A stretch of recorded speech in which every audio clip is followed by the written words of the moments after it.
Welcome back. This is the first video for Chapter 8, the last chapter in the book, about writing classes.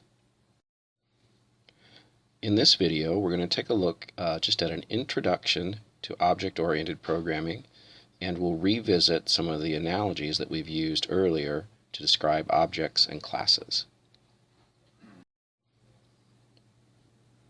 Now, in terms of objects and classes, we've been using objects for quite a while in the book, ever since Chapter 3. And so you should recall some of the objects that we have been using pretty regularly: the string objects, p-image objects, minim objects, audio objects, and in the last chapter we used point objects. And there's probably a few others that we've used, but those are some of the major ones. Now, to set our foundation for object-oriented programming, keep in mind that objects encapsulate data, and then they know how to perform methods on that data.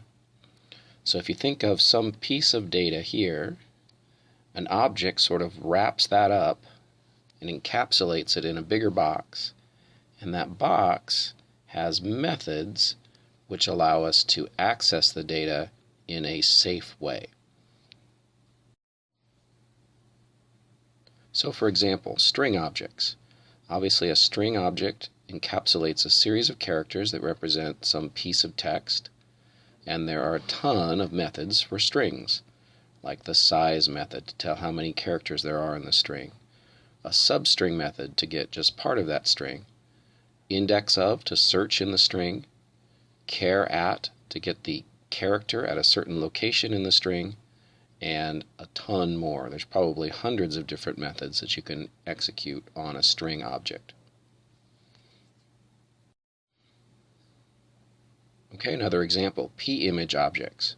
Well, what do they encapsulate? They encapsulate some array of colors, the primitive value color, variable color, representing the pixels of an image.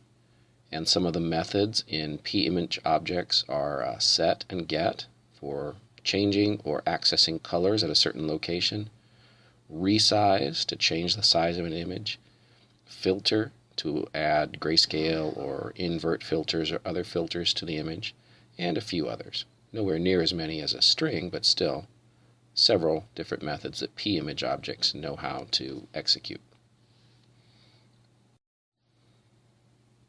Okay. Way back in Chapter 3, we had a couple of analogies regarding classes and objects. One of them was the idea of a cookie cutter. So this is a representation of a cookie cutter. Very crude, but the idea is that there's a handle, and we use it to stamp out cookies and the cookies themselves. So the cutter is like the class, and the cookie is like the object. So do you see how the objects are made from the class, and the class determines the general shape and characteristics of the object? The other major analogy that we used was that classes are like blueprints. They're the plans for objects, and houses are the objects that are made from those plans. Okay? So in this case, blueprints are like classes, and the houses made from those blueprints are like objects. So again, the class tells us what the object is going to be like, and one class can be used to make many different objects. So what this chapter is all about is writing our own classes. In other words, we're going to be creating the plans, not just using the objects that have already been designed. We're going to be making our own cookie cutters, so we can have custom-made cookies, or we're going to be designing our own blueprints so we can have houses that are adapted to just what we need to be done.